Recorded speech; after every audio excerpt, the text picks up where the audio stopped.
जय हिंद एवरीवन। तो भाई जनवरी 2023 के करंट अफेयर्स कवर करने के बाद अब बारी है फरवरी 2023 के करंट अफेयर्स की, है ना। काफी इंपॉर्टेंट करंट अफेयर्स हम कवर करते हैं जो कि यूपीएससी लेवल के होते हैं, है ना। हम सिर्फ उन्हीं करंट अफेयर्स को टारगेट करते हैं जो कि आपके एनडीए, सीबीएस और सीएपीएफ के लिए एक्सट्रीमली इंपॉर्टेंट होते हैं। इधर उधर के फालतू के फील गुड वाले करंट अफेयर्स कवर नहीं किए जाते। करंट अफेयर्स वही कवर होंगे जो आपके क्वेश्चंस पूछे जाते हैं सीडीएस, एनडीए और सीएपीएफ। ठीक है। तो जैसा मैंने आपको बताया 7 से 8 कैटेगरीज में इन करंट अफेयर्स को हम कवर करते हैं। ठीक है, काफी इंपॉर्टेंट करंट अफेयर्स है ये। तो चलिए अब स्टार्ट करते हैं। सबसे पहले हम नेशनल और डिफेंस, इधर उधर की बातें नहीं होंगी, सीधे मुद्दे की बात होगी। ठीक है। सबसे पहला भाई हमारा न्यूज आता है नेशनल और डिफेंस में। पीवीआर सुब्रमण्यन जो है वो सीईओ अपॉइंट हुए हैं नीति आयोग। इससे पहले के जो सीईओ थे उनका नाम था परमेश्वरन अय्यर। ठीक है, वो पहले वाले सीईओ थे, है ना। उनको क्या कर दिया गया, उनको एग्जीक्यूटिव डायरेक्टर बनाया गया है वर्ल्ड बैंक। ठीक है, तो भाई वो अब नई जगह जा रहे हैं और उनकी जगह बीवीआर सुब्रमण्यम आ रहे हैं। नेक्स्ट, पीएम प्रणाम स्कीम। ठीक है, भाई इंडिया को एक क्लीनर और ग्रीनर नेशन बनाने के लिए गवर्नमेंट ने तकरीबन 5,172 लाख रुपए, 72 लाख करोड़ रुपए आपके एलोकेट किए हैं faster adoption and manufacturing of hybrid and electric vehicles यानी कि फेम स्कीम के लिए। ठीक है, तो इसी के साथ साथ गवर्नमेंट ने क्या किया है, इसी के साथ गवर्नमेंट ने पीएम प्रणाम स्कीम जो है वो भी लॉन्च की है। इसका एम है केमिकल फर्टिलाइजर्स का यूज को घटाना और उनके अल्टरनेटिव्स को बढ़ावा देना। तो पीएम प्रणाम स्कीम का मतलब है PM program for restoration awareness nourishment and amelioration of mother earth. इसी के साथ साथ आपको बता दूं कि पीएम प्रणाम स्कीम जो है ये गोवर्धन स्कीम के अंडर में लॉन्च की गई थी, जिसका मतलब है galvanizing organic bio agro resources धन। ठीक है, 500 आपके नए waste to wealth, waste to wealth क्या, वेस्ट टू वेल्थ प्लांट जो है वो गोवर्धन स्कीम के अंडर में इनॉग्रेट किए गए, इस्टेब्लिश किए गए, जिसमें से इन 500 में से आपके जो 200 कंप्रेस्ड बायोगैस प्लांट्स जो है, सॉरी 200 जो है वो कंप्रेस्ड बायोगैस प्लांट्स रहेंगे, जिसमें से 75 आपके अर्बन एरियाज में लगाए जाएंगे और उसके बाद ये बाकी जो 300 है ये जो आपके हैं ये क्लस्टर बेस्ड प्लांट्स रहेंगे। ठीक है, तो ये थी भाई हमारी पीएम प्रणाम स्कीम। नेक्स्ट आता है भाई हमारा मिस्टी स्कीम फॉर मैंग्रोव प्लांटेशन। तो भाई मैंग्रोव कवर अगर हम देखें भाई, तो मैंग्रोव कवर जो है इंडिया में आता है वो कितना आता है, वो आता है 0.15%। यानी कि इंडिया के टोटल ज्योग्राफिकल एरिया का 0.15% आपका मैंग्रोव के अंडर में आता है। मतलब 4,975 स्क्वायर किलोमीटर का एरिया ये मैंग्रोव के अंडर में आता है। और अगर हम वेस्ट बंगाल की बात करें तो अकेला वेस्ट बंगाल के पास ही 42.45% इंडिया के मैंग्रोव आते हैं, यानी कि सबसे ज्यादा। लेकिन इंडिया के जो मैंग्रोव्स हैं उनको बहुत सारी लिमिटेशंस फेस करनी पड़ रही हैं। लाइक सैलिनिटी का लेवल बढ़ रहा है जहाँ पर मैंग्रोव्स है, ऑक्सीजन की कमी हो रही है और टाइडल इन्यूटेशंस जो है यानी कि टाइड्स का आना जाना बहुत ज्यादा बढ़ रहा है ना। तो मिस्ट्री क्या करेगी, मिस्ट्री का एम होगा कि भाई मैंग्रोव फॉरेस्ट को, हमारी कोस्ट लाइन के आसपास जितने भी मैंग्रोव फॉरेस्ट हैं उनको बचाया जाए। ठीक है, मिस्ट्री का बंगाल में मतलब होता है मीठा यानी कि स्वीट। एक मिठाई भी होती है भाई मिष्टी दोई, आपने नाम सुना होगा। तो मेजर एम भाई इस स्कीम का क्या है कि मैंग्रोव प्लांटेशंस को बढ़ावा देना कोस्ट लाइन के आसपास। मैंग्रोव की जो सैपलिंग्स हैं वो कोस्टल रीजन्स में प्लांट की जाएंगी। अब मैंग्रोव भाई जो फॉरेस्ट है वो कहाँ पर स्प्रेड है, वो भाई हमारे आंध्र प्रदेश में भी है 8% के आसपास, वेस्ट बंगाल में भी है। ठीक है, इसके साथ साथ भाई उड़ीसा आ जाता है, उड़ीसा में 5% के पास में आ जाती है। अंडमान की बात करें तो भाई 12% अंडमान में आ जाते हैं। ठीक है, गोवा में भी आ जाते हैं 0.52%, गुजरात में भी 23%, कर्नाटक में 0.20%, केरला में 0.18, महाराष्ट्र में 6.4 और दादर और नगर हवेली में 0.06 और तमिलनाडु में 0.9। इतने भाई हमारे पास में मैंग्रोव फॉरेस्ट है। ठीक है, अब इसके बाद भाई स्कीम की अगर इम्प्लीमेंटेशन की बात करें तो मिस्टी जो स्कीम है ये आपकी कैंपा फंड प्लस मनरेगा इन दोनों को मिला के बनाई जाएगी। ठीक है, तो कैंपा फंड का मतलब है आपका compensatory afforestation fund management and planning authority, ये कैंपा हो गया, कैंपा बोला नहीं भाई, कैंपा फंड, ठीक है। दूसरे आ जाते हैं मनरेगा, ये आता है Mahatma Gandhi national rural employment guarantee scheme, ठीक है।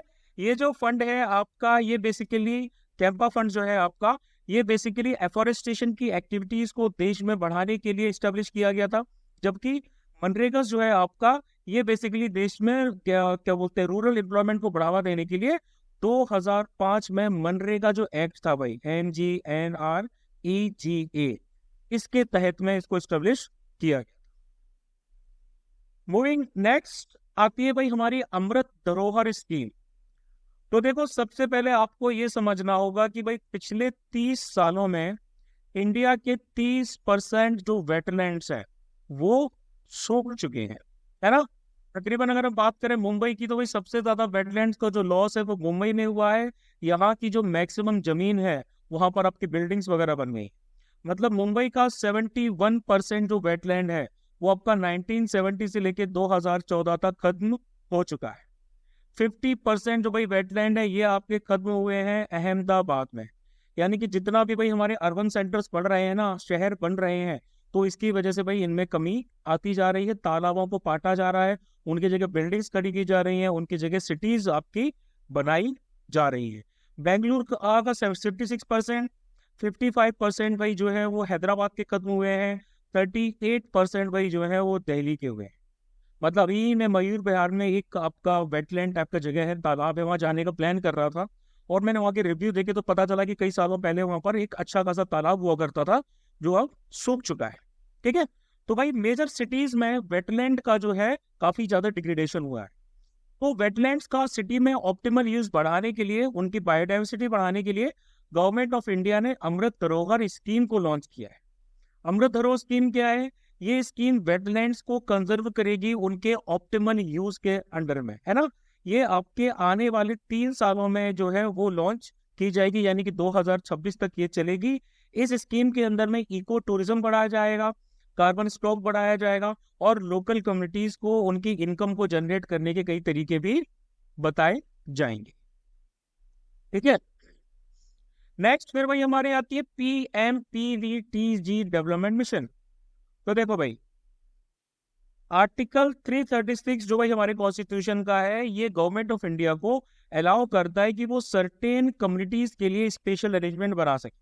तो इसी प्रोविजन का इस्तेमाल करते हुए गवर्नमेंट ऑफ इंडिया ने क्या किया है, क्रिएट किया है एक कैटेगरी जिसको हम बोलते हैं शेड्यूल्ड ट्राइब्स। शेड्यूल्ड ट्राइब्स की कैटेगरी को क्रिएट किया है।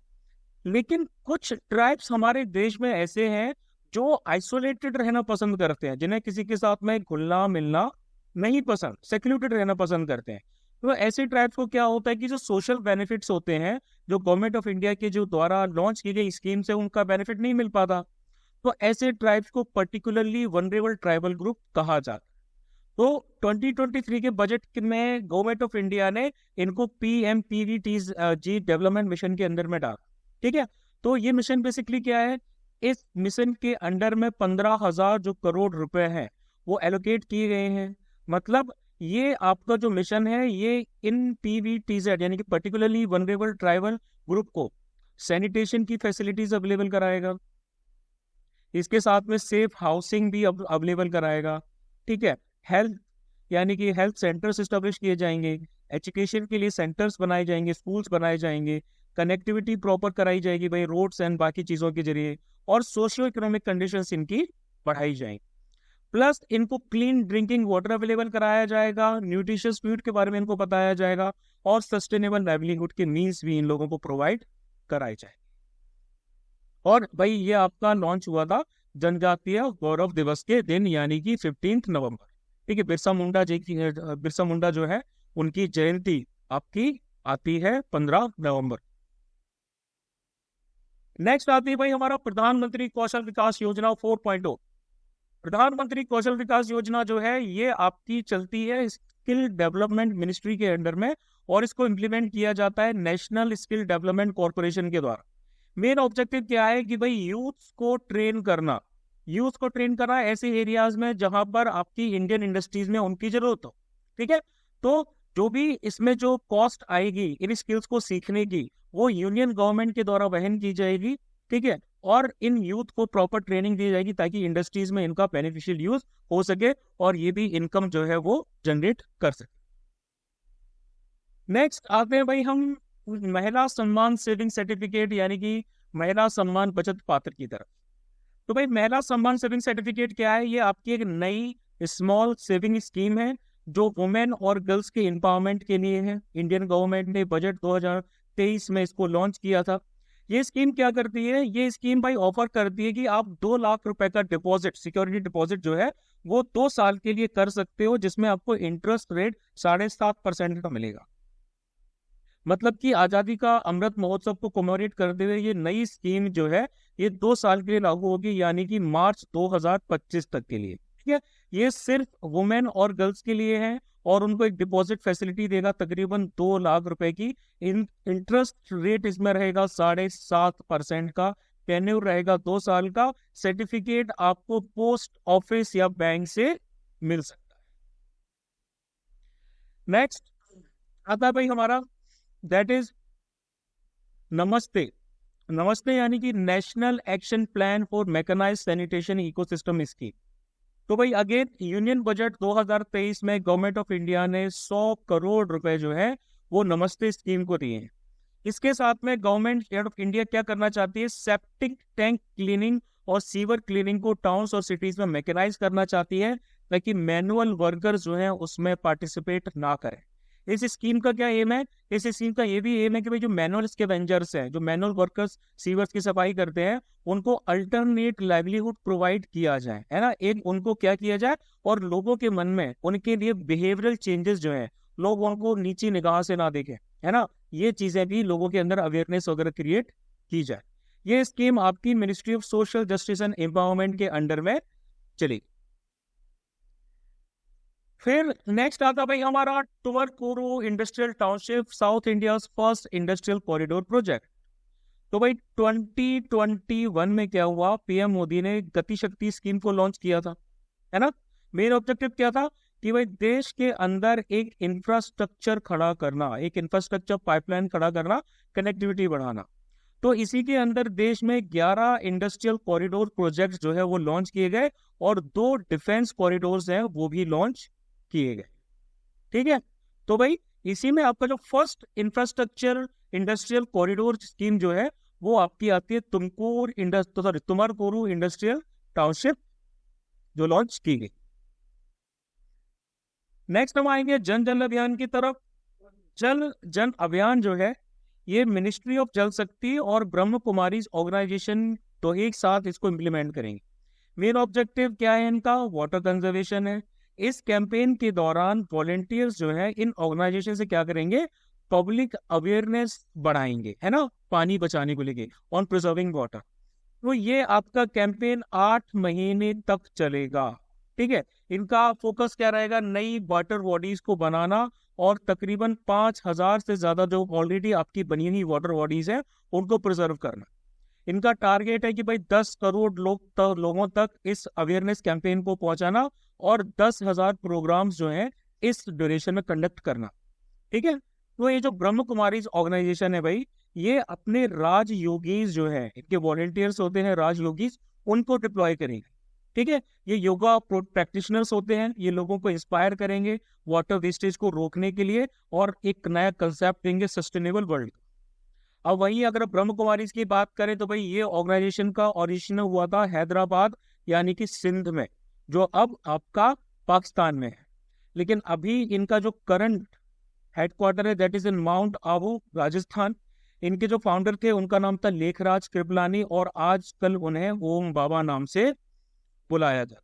ठीक है, ऑर्गेनाइजेशन अलग अलग वर्ल्ड के पार्ट्स में फैली हुई है। 1980 में इस ऑर्गेनाइजेशन का रजिस्ट्रेशन हुआ था UN department of public relations के साथ। 1983 में इनको यूनेस्को के अंडर में कंसल्टेटिव स्टेटस भी मिल चुका है। नेक्स्ट आगे बढ़ते हैं। पीएम मोदी की शिवमोगा एयरपोर्ट का उन्होंने इनॉग्रेशन किया है। तो रिसेंटली शिवमोगा एयरपोर्ट का कर्नाटक में इनॉग्रेशन हुआ है। इसका जो शेप है वो कमल का फूल यानी कि लोटस के फ्लावर की तरह है ना। इसके साथ साथ 2 रेलवे प्रोजेक्ट्स का इनॉग्रेशन भी किया गया है। एक भाई आपका है शिकारीपुरा और रणबेनूर के बीच में लाइन। अब ये जो शिमोगा है या फिर इसे शिमोगा भी बोलते हैं, शिमोगा नाम से भी इसको बुलाया जाता है। शिमोगा जो नाम की जगह है ये आता है आपका तुंग रिवर के पास में। तुंग और भद्र 2 रिवर्स हैं, ये आपस में मिक्स होके बाद में तुंग भद्र बन जाती है। ठीक है, तो तुंग रिवर के पास में सिचुएटेड है, हिली रीजन है। ये आपका आयुर्वेदिक मेडिसिन की प्रैक्टिसेस के लिए जाना जाता है ये रीजन।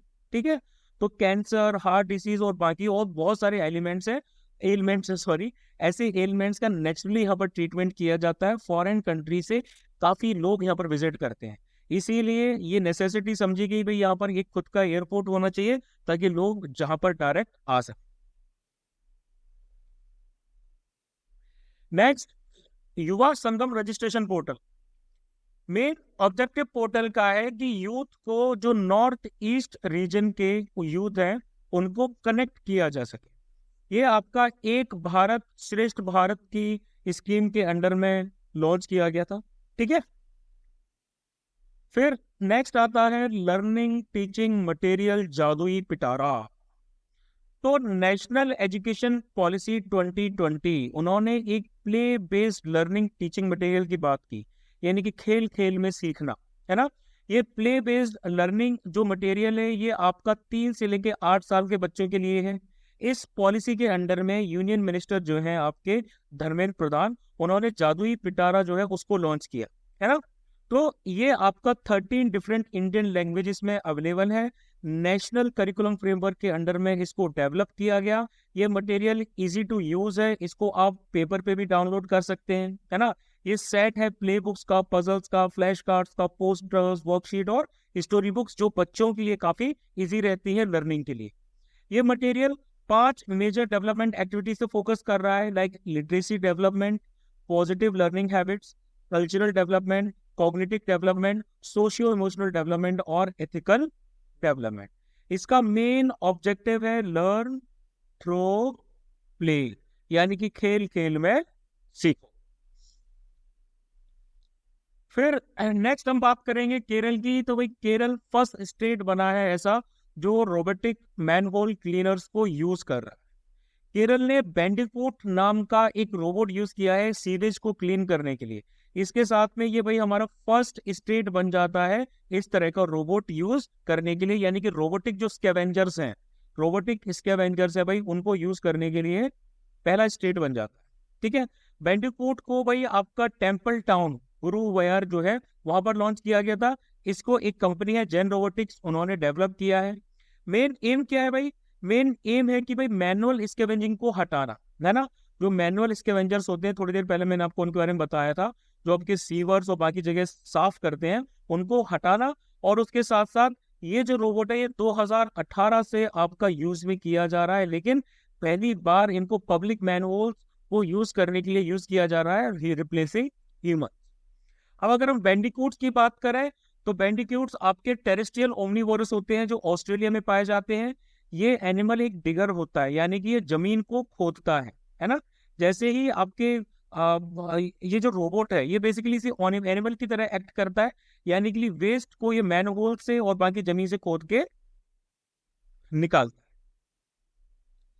फिर नेक्स्ट आता भाई मद्रास हाई कोर्ट का एक अच्छा फैसला आया है कि foreigners can invoke domestic violence act before Indian courts. तो यूएस सिटीजन्स या फिर कोई भी और फॉरेन सिटीजन जो है उनको ये राइट दिया गया है कि डोमेस्टिक वायलेंस एक्ट 2005 का वो यूज कर सकते हैं। इस जजमेंट में ये बोला गया है कि भाई आर्टिकल 21 के अंडर में जो फैसिलिटीज अवेलेबल है कॉन्स्टिट्यूशन में, मतलब इसके अंडर में क्या था भाई? इसके अंडर में भाई आता है हमारा राइट टू लाइफ, है ना। राइट टू लाइफ आता है और पर्सनल लिबर्टी भी आता है, दो आते हैं भाई। तो इसके अंडर में इनको ये फैसिलिटीज दी गई है, यानी कि section 27 of the domestic violence act ये अलाउ करता है कि फॉरेन सिटीजन्स और जो एनआरआईज हैं जिनकी फैमिली बेसिकली जिनकी फैमिली कोर्ट के अंडर में आती है वो इस लॉ को यूज कर सकते हैं।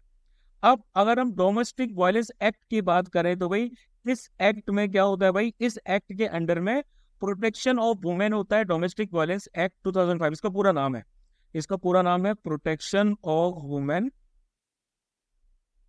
भाई वुमेन को ही ज्यादा प्रोटेक्ट किया जाता है। Protection of women domestic violence act 2005, ठीक है। तो इसके अंडर में क्या होता है भाई, इसके अंडर में इंडियन सिटीजन को प्रोटेक्शन अगेंस्ट डोमेस्टिक वायलेंस मिलता है, डाउरी जो है, दहेज जो है, उसके खिलाफ भी प्रोटेक्शन मिलता है। जजेस क्या करेंगे भाई, जजेस कस्टडी ऑर्डर्स देंगे, कंपनसेशन ऑर्डर पास कर सकते हैं, जजेस मॉनेटरी रिलीफ भी दे सकते हैं, मेडिकल फैसिलिटी भी दे सकते हैं विक्टिम्स को। एक प्रोटेक्शन ऑफिसर जो है, जो स्टेट गवर्नमेंट के द्वारा अपॉइंट किया जाएगा, वो भी देख रेख करेगा। इसके साथ साथ क्या होगा भाई, स्ट्रेंज जो लोग हैं, स्ट्रेंज का मतलब क्या होता है, ऐसे लोग जो भाई अब कांटेक्ट में नहीं है, अब जो एक दूसरे के साथ फेमिलियर टर्म्स में नहीं है, उनको अलग रखने के लिए भी प्रोविजंस किए जाए, ठीक है। नेक्स्ट भाई, Supreme Court strength rises to 32। तो भाई कॉन्स्टिट्यूशन ऑफ इंडिया क्या कहता है, वो ये कहता है कि भाई मैक्सिमम सुप्रीम कोर्ट में जजेस हो सकते हैं 34, इंक्लूडिंग सीजेआई, सीजेआई भी इंक्लूड रहे। तो रिसेंटली भाई 5 नए जजेस को अपॉइंट किया गया है, justice Manoj Mishra, justice Sanjay Karol, justice Pankaj Mittal, justice PV Sanjay Kumar और जस्टिस एहसानुद्दीन अमानुल्लाह। इनको अपॉइंट किया गया है प्रेसिडेंट ऑफ इंडिया के द्वारा। कैसे अपॉइंट किया जाता है, ये मैंने आपको पॉलिटी में पढ़ा चुका है ना। तो स्ट्रेंथ जो जजेस की है एपेक्स कोर्ट में अब टोटल हो चुकी है 32, मैक्सिमम 34 तक जा सकती है। फिर बात होगी भाई CBRN terror response in Tarkash exercise. तो भाई इंडिया और यूएस, इन्होंने क्या किया, इन्होंने रिसेंटली तरकश एक्सरसाइज जो है कंडक्ट की। ये आपकी कंडक्ट की गई है चेन्नई यानी कि Tamil Nadu. Special operation forces of US और national security guard of India ने इस एक्सरसाइज में पार्टिसिपेट किया है, ठीक है। यूजुअली क्या होता है भाई, जो मिलिट्री एक्सरसाइज होती हैं वो आपकी स्किल्स के ऊपर होती हैं, स्किल एनहांसमेंट के लिए होती हैं, एक दूसरी फोर्सेस की टेक्निक सीखने के लिए होती है, वेपन यूसेज सीखने के लिए होती है। लेकिन ये जो एक्सरसाइज है भाई आपकी, ये बेसिकली CBRN टेरर रिस्पॉन्स के लिए स्टार्ट की गई है ना। CBRN का मतलब होता है केमिकल, बायोलॉजिकल, रेडियोलॉजिकल और न्यूक्लियर थ्रेट्स के लिए इसको यूज किया गया है। CBRN जो वेपन्स होते हैं ये आपके मास डिस्ट्रक्शन करते हैं, ठीक है। तो आपका CBRN का सबसे लेटेस्ट जो यूज है वो सीरिया में 2017 में किया गया। नेक्स्ट आएगी भाई धर्मा गार्डियन एक्सरसाइज 2023। तो भाई इंडिया और उसके साथ साथ में जापान, इन्होंने धर्मा गार्डियन एक्सरसाइज जो है ये आपकी हुई है कैम्प इमाजू में, ठीक है। ये कहाँ आता है, ये जापान की शिगा प्रोविंस में आता है। मिडिल आर्मी इन्फेंट्री रेजिमेंट और उसके साथ साथ इंडिया की आती है भाई हमारी गढ़वाल, ठीक है, गढ़वाल राइफल्स, इंडियन आर्मी की, इन्होंने पार्टिसिपेट इसमें किया। Next Dustlik 2023 India Uzbekistan military exercise. तो इंडिया और उज्बेकिस्तान ने 4th एडिशन भाई इसका कंडक्ट किया, ठीक है, दस्तलिक का। ये आपकी पिथौरागढ़ उत्तराखंड में कंडक्ट की गई। इस एक्सरसाइज के दौरान कंट्रीज ने आपके जो आपस में जो ट्रूप्स हैं उनको डोमेन ऑपरेशंस में कंडक्ट किया एक्सरसाइज को, और उसके साथ साथ अपनी स्किल्स को शेयर भी किया। तो अगेन इंडिया की तरफ से जो है भाई वो गढ़वाल राइफल्स ने पार्टिसिपेट किया, ठीक है, वेस्टर्न कमांड को जो बिलोंग करती है, और उज्बेकिस्तान से नॉर्थ वेस्टर्न मिलिट्री कमांड ने पार्टिसिपेट किया। ये एक्सरसाइज भाई हमारी बाइनियल है, ठीक है, यानी कि ये आपकी 2 सालों में एक बार कंडक्ट की जाती है। फिर आते भाई INS सुविधा की तरफ, जिसने IDX और नेवडेक्स में पार्टिसिपेट किया। INS सुविधा ने नेवल डिफेंस एग्जीबिशन, ठीक है, naval defence exhibition, naval defence exhibition, इसमें पार्टिसिपेट किया, ठीक है। और उसके साथ IDX को हम बोलते हैं इंटरनेशनल डिफेंस एग्जीबिशन, ठीक है। ये आपका कंडक्ट किया गया अबू धाबी में, कंडक्ट किया गया रिसेंटली। तो नेवल शिप ने इंडिजिनियस शिप बिल्डिंग स्किल्स हैं इंडिया की, वो एग्जीबिटर्स को दिखाई।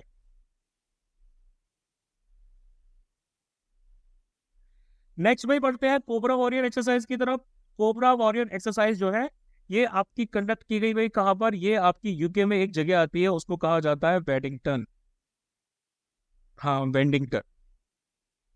वेडिंगटन नाम की जगह है भाई, एयरफोर्स बेस है भाई आपका यूके में। मार्च 2023 में इस एक्सरसाइज को कंडक्ट किया गया। मल्टी नेशनल एक्सरसाइज है, यानी कि काफी सारे नेशंस ने इसमें पार्टिसिपेट किया, लाइक सिंगापुर हो गया, ठीक है, सिंगापुर हो गया, उसके साथ साथ में फिनलैंड हो गया, ठीक है, यूएसए, साउथ अफ्रीका, स्वीडन, इन्होंने इस एक्सरसाइज में पार्टिसिपेट किया। इंडिया भी पार्टिसिपेटिंग नेशंस में से एक। फिर आता है डेजर्ट फ्लैग एक्सरसाइज 8। तो भाई डेजर्ट फ्लैग एक्सरसाइज जो है, 8th एक्सरसाइज जो है, ये आपका यूएई का एयरफोर्स बेस है अल दाफरा में, ठीक है, यहाँ पर इसको कंडक्ट किया गया। इंडियन एयरफोर्स भी इसमें पार्टिसिपेट कर रही है। इसके अलावा भाई हमारा यूएसए हो गया, कोरिया हो गया, स्पेन हो गया, और मोरक्को हो गया, ठीक है, बहरीन हो गया, plus UK, Australia, Kuwait, France और यूएई, ये जो कंट्रीज है उन्होंने इसमें पार्टिसिपेट किया। फर्स्ट टाइम इंडिया की तरफ से LCS तेजस जो है वो भेजा गया मिलिट्री एक्सरसाइज में, जो कंट्री से बाहर हुई है। इसी के साथ साथ इंडिया ने 2 C-17 ट्रांसपोर्ट एयरक्राफ्ट और 5 आपकी तेजस भेजे। फिर हम बात करते हैं कि भाई APEDA signs pact with Lulu to promote millets in GCC। तो भाई FSSAI ने अभी क्या किया है भाई, मिलेट्स यानी कि मोटे अनाज के लिए कुछ स्टैंडर्ड्स रिलीज किए हैं, फूड कॉर्पोरेशन ऑफ इंडिया ने, है ना, standard corporation of India, FCI नहीं भाई, FSSAI स्टैंडर्ड, ठीक है। तो GOI का एम क्या है कि भाई मैंने आपको पिछले लेक्चर में बताया था कि GOI मोटे अनाज यानी कि मिलेट्स को प्रमोट करना चाह रही है under the brand of she ना, है ना। इसी के अंडर में 2023 को जो भाई हमारा ईयर ऑफ मिलेट घोषित किया गया है UNGA में, यूनाइटेड नेशन जनरल असेंबली में, इसको स्पॉन्सर किया था इंडिया ने। तो ज्यादा से ज्यादा प्लान इसके अंडर में आ रहे हैं। इसी के अंडर में अपेडा ने क्या किया है, मिलिट्स को प्रमोट करने के लिए, GCC में प्रमोट करने के लिए आपके नए नए एग्रीमेंट्स लेके आए हैं। अपेडा क्या करेगा, अपेडा मिलिट मैन्युफैक्चरर्स को असिस्ट करेगा कि वो अपने प्रोडक्ट सैंपल को लुलू ग्रुप को भेजे, सुपरमार्केट्स में भेजे। ये सुपरमार्केट्स क्या करेंगे, इंडिया के मिलिट को शोकेस करेंगे। इसमें हमारे रेडी टू ईट और रेडी टू सर्व जो मिलिट्स है वो आ जाते हैं। अब अगर हम लुलू ग्रुप इंटरनेशनल की बात करें तो इनका हेडक्वार्टर्स आता है भाई अबू धाबी में, ठीक है, UAE में।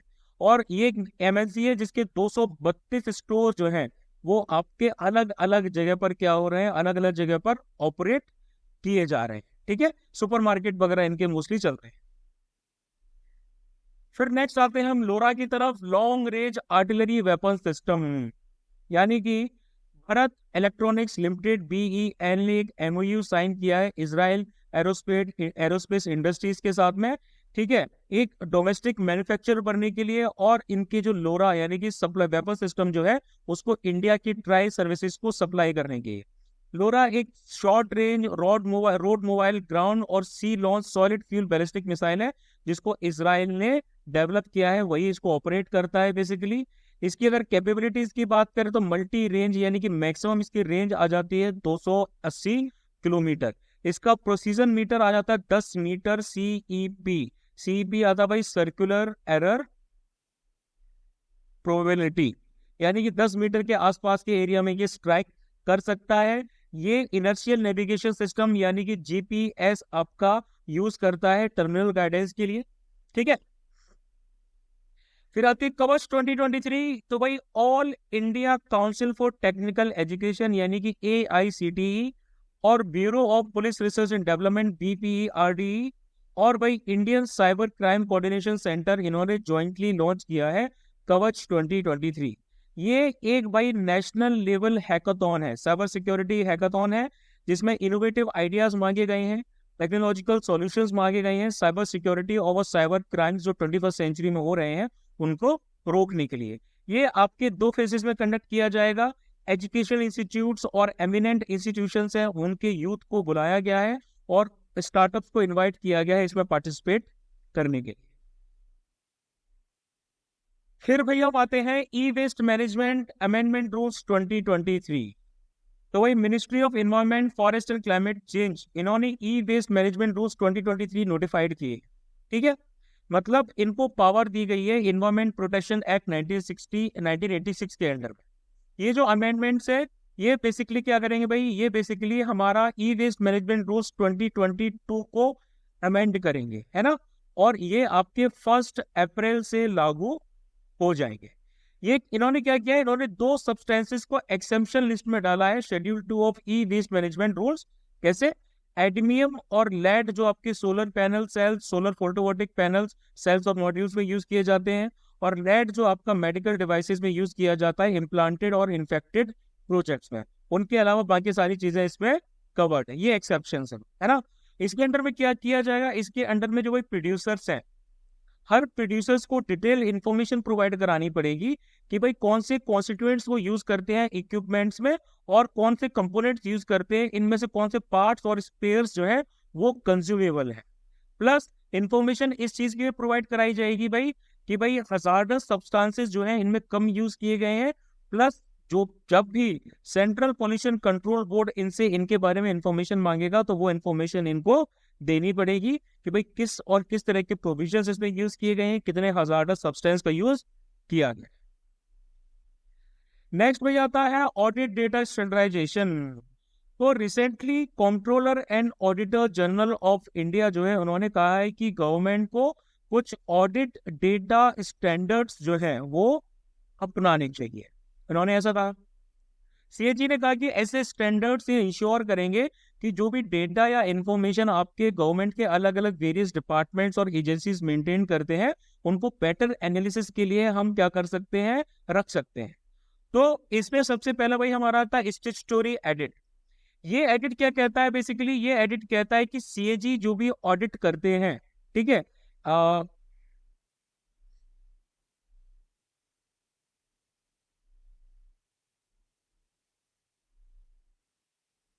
तो इसमें सबसे पहले हमारा आता है स्टैट्यूटरी एडिट। स्टैट्यूटरी एडिट में भाई क्या होता है भाई, इसमें बेसिकली उस ऑडिट की बात की जाती है जो सीएजी करते हैं, लेकिन किसके थ्रू करते हैं, ये करते हैं भाई Indian audit and accounts department के जरिए। ठीक है, Indian audit and accounts department के जरिए ऑडिट करते हैं, उसको कहा जाता है स्टैट्यूटरी ऑडिट। दूसरा भाई हमारा आता है, सॉरी हाँ, इसी के अंदर में क्या होता है भाई कि कॉन्स्टिट्यूशन ने जो ड्यूटीज, पावर्स और कंडीशंस सर्विस एक्ट 1971 के अंडर में दे रखी है, उसके अंडर में सीएजी को कुछ पावर्स भी है। ठीक है, कैसी पावर्स भाई, कि ये सारा खर्चा जो भाई हमारा कंसोलिडेटेड फंड ऑफ स्टेट और इंडिया का आता है, consolidated fund of state and India, India states and union territories जो आता है उसको ये देख सकते हैं। प्लस यूनियन और जो स्टेट्स है भाई हमारे, इनका जो भी ट्रांजैक्शंस हुए हैं किससे रिलेटेड, कंटिंजेंसी फंड से रिलेटेड, कंटिंजेंसी फंड से रिलेटेड जो भी इनका लेन देन हुआ है, और प्लस पब्लिक फंड से रिलेटेड जो भी इनका लेन देन हुआ है, वो सब भी भाई आपके सीएजी ऑडिट कर सकते हैं। प्लस सीएजी इस चीज के लिए भी एम्पावर्ड है कि कोई भी ऑफिस जो इन सब चीजों से जुड़ा हुआ है उनका भी ऑडिट कर सकते हैं। दूसरा होता है internal audit. Internal audit basically किसी भी ऑर्गेनाइजेशन का इंटरनल ऑडिट ही होता है। इंटरनल ऑडिट किसी भी एजेंसी या ऑर्गेनाइजेशन के द्वारा किया जाता है जो इस ऑर्गेनाइजेशन के मैनेजमेंट ने क्रिएट किया है। ठीक है, फिर आता है trend in maternal mortality 2000 to 2020 report. Trends in maternal mortality जो आपकी 2000 टू 2020 रिपोर्ट है, ये रिलीज की गई WHO यानी कि वर्ल्ड हेल्थ ऑर्गेनाइजेशन के जरिए। मैटरनल मोर्टेलिटी रेशियो का मतलब होता है कि भाई हर इकाई, ढाई, सैकड़ा, हजार, 10,000, लाख, हाँ लाख, हर लाख लाइव बर्थ पे कितनी ज्यादा मैटरनल डेथ्स होती है, यानी कि कितनी ज्यादा मदर्स की डेथ आपकी हर लाख बर्थ पर होती है। मैटरनल मोर्टेलिटी जो है भाई आपका 2000 से लेकर 2020 तक 34% डिक्रीज हो चुका है। आपकी अगर 2020 की बात की जाए तो भाई तकरीबन 800 जो वुमेन है वो ऐसे कॉजेज से उनकी डेथ हुई है, लाइक प्रेगनेंसी और चाइल्ड बर्थ के ऐसे कॉजेज है जिनको रोका जा सकता था। यानी कि हर 2 मिनट के अंदर, हर 2 मिनट के अंदर 2020 में ऑल ओवर वर्ल्ड एक मदर की डेथ हुई है प्रेगनेंसी या चाइल्ड बर्थ से रिलेटेड इश्यूज। 2020 में 70% आपकी मैटरनल डेथ जो है सब सहारन अफ्रीका के जो पार्ट है वहीं पर हुई है। ठीक है, उसी के साथ साथ हमारा सस्टेनेबल डेवलपमेंट गोल आता है 3.1। इसका एम था कि मैटरनल मोर्टेलिटी को भाई जो है वो कम किया जाए। कितना कम किया जाए, 2030 तक इनका जो है उसको तकरीबन 30 पे किया, सॉरी लेस देन 70 किया जाए। लेस देन 70 भाई जो हमारा मेटरनल मोर्टेलिटी है वो कम किया जाए, यानी कि अभी अगर 800 था तो उसको 70 के भी नीचे लाया जाए। सबसे लास्ट में नेशनल और डिफेंस का आता है भाई अट्टुकल पोंगल। अट्टुकल पोंगल जो है वो अट्टुकल टेम्पल तिरुवनंतपुरम में कंडक्ट किया गया, यानी कि इस टेम्पल में लार्जेस्ट कॉन्ग्रेगेशन होता है वुमेन का इस फेस्टिवल को मनाने के लिए। पोंगल का मतलब होता है टू बॉयल ओवर, उबालना। ये एक रिचुअल होता है जिसमें जो वुमेन है वो क्या करती है, पायसम बनाती है, एक तरह की खीर होती है जिसमें पुडिंग मतलब राइस की खीर टाइप की बनी होती है, जिसमें गुड़ डाला जाता है, कोकोनट डाला जाता है और भी कई सारी चीजें डाली जाती है। इनको एक साथ उबाला जाता है इस मिट्टी के घड़े में और ये फिर बाहर की तरफ बॉयल होके निकलता है। किसको प्लीज करने के लिए, भगवा सॉरी देवी भगवती को। ठीक है। ये 10 दिन लंबा सेलिब्रेशन होता है जो मलयालम मंथ और मकरम कुंभम यानी कि फरवरी मार्च में कंडक्ट किया जाता है कार्तिक नक्षत्र के अंडर। नेक्स्ट हम शुरू करेंगे इंटरनेशनल करंट अफेयर्स। ठीक है। तो भाई इसमें सबसे पहला करंट अफेयर्स हमारा आ रहा है कि Manmohan Singh, ex prime minister of India, उनको लाइफ टाइम अचीवमेंट ऑनर दिया गया है यूनाइटेड किंगडम में। तो हर साल क्या होता है भाई, हमारी नेशनल इंडियन स्टूडेंट्स और एल्यूमिनी यूनियन जो है वो lifetime achievement honour UK में देते हैं, यानी कि NISAU, national Indian students and alumni association. ठीक है। ये बेसिकली यूनाइटेड किंगडम में इंडियन स्टूडेंट्स को रिप्रेजेंट करते हैं और पहली बार, है ना, पहली बार जो निसाऊ है वो बेसिकली इंडिया यूके अचीवर्स को इस अवार्ड में इंक्लूड कर रहे हैं। ठीक है। तो 75 हाईली क्वालिफाइड प्रोफेशनल जो है उनको इस अवार्ड के साथ में ऑनर किया जाएगा। 75 बेसिकली चूज किया गया है इंडिया की 75th इंडिपेंडेंस डे के लिए। नेक्स्ट हम आते हैं भाई ग्लोबल लीडर अप्रूवल रेटिंग्स। तो भाई मॉर्निंग कंसल्ट नाम की भाई एक फर्म है, ठीक है, उसका नाम है मॉर्निंग कंसल्ट। मॉर्निंग कंसल्ट ये जो फर्म है ये यूएस की एक यूएस बेस्ड ट्रैकर कहा जाए इसको। तो वही इनकी रिसेंट रिपोर्ट्स जो ट्रैकर की हैं उसके हिसाब से popular leaders in the world की रेटिंग्स निकाली गई है। तो वही हमारे प्रिय प्राइम मिनिस्टर मोदी को 78% रेटिंग्स मिली है। ठीक है। सेकंड पोजीशन पे भाई हमारे आ जाते हैं मैक्सिको के भाई। ठीक है। मैक्सिको के जो लीडर हैं, मैक्सिको के जो प्रेसिडेंट है, इनको टोटल मिली है भाई 59% रेटिंग। ठीक है। टॉप पे है Narendra Modi from India.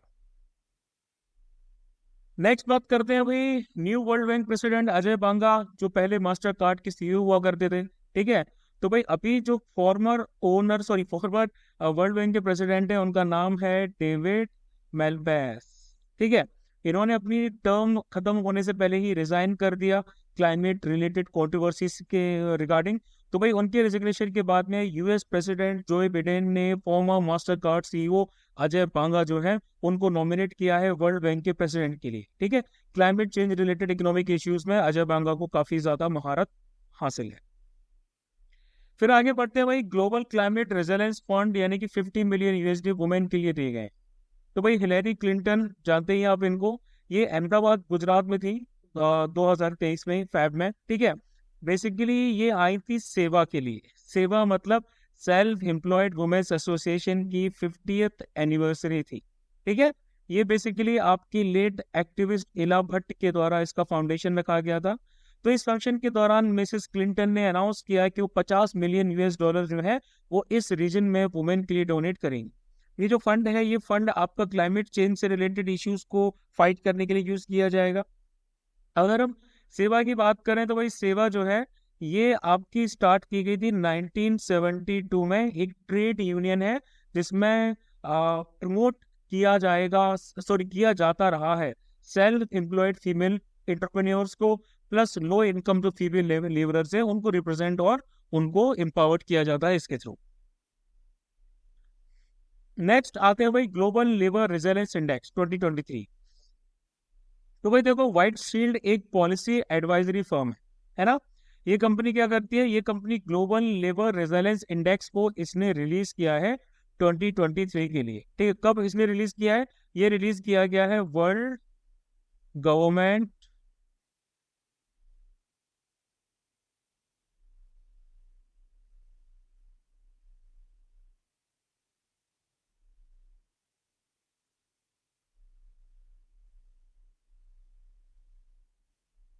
Next आता है भाई ग्लोबल लेबर रेजिलियंस इंडेक्स, है ना। तो भाई देखो, व्हाइट शील्ड नाम की एक पॉलिसी एडवाइजरी फर्म है जिसने ग्लोबल लेबर रेजिलियंस इंडेक्स 2023 को लॉन्च किया है ड्यूरिंग वर्ल्ड गवर्नमेंट समिट। ठीक है। तो बेसिकली ये इंडेक्स क्या करता है, ये इंडेक्स मेजर करता है कि किसी भी इकोनॉमी की कैपेसिटी कितनी है एम्प्लॉयमेंट फ्लक्चुएशंस को हैंडल करने की, और प्लस वो कितना फाइट बैक कर सकती है। यानी कि किसी भी इकोनॉमी के अंदर जब लोग अनएम्प्लॉयड होने लगते हैं, रोजगार में कमी आती है, तो इकोनॉमी कितना सस्टेन कर सकती है। तो व्हाइट शील्ड ने 136 कंट्रीज की रैंकिंग की है, बहुत सारे अलग अलग पैरामीटर्स पे, like technological disruptions, pandemics, green economy transition वगैरह वगैरह। ठीक है। डेनमार्क को भाई सबसे फर्स्ट नंबर पे रखा गया। उसके बाद में भाई हमारा आ गया स्विट्जरलैंड, फिर जर्मनी, फिर Netherland, Sweden, Singapore, Luxembourg, Finland, Australia Austria and then Norway. ठीक है। इंडिया की रैंक रखी गई है 65th। ठीक है। साउथ एशिया में बाकी जितनी भी कंट्रीज है उन सब की रैंक जो है वो 80 के बिलो है, मतलब 80 से प्लस है। फिर उसके बाद नेक्स्ट आते हैं भाई major earthquake struck Turkey and Syria. तो भाई 7.8 रिक्टर स्केल का जो अर्थक्वेक है उसने तुर्की और सीरिया को हिट किया है। थाउजेंड्स जो लोग थे उनकी डेथ हुई है। ये अभी तक की सबसे बिगेस्ट अर्थक्वेक की कैटेगरी में आता है जो इस रीजन में आया है। 5 बेसिकली ट्रेमर्स आए थे और उसके बाद 60 आफ्टर शॉक्स भी जो है वो रिकॉर्ड किए गए थे। इसका जो एपिसेंटर था वो था नूरदागी नाम की जगह पर। ठीक है। नूरदागी नाम की जगह पर था। ये आपका बेसिकली कजियान तेप नाम की एक प्रोविंस आती है, वहां लाया करता है। और इसकी डेप्थ कितनी थी, 24 किलोमीटर के करीब इसकी डेप्थ। ये डेटा यूएस के जियोलॉजिकल सर्वे के डिपार्टमेंट ने हमें उपलब्ध करवाया।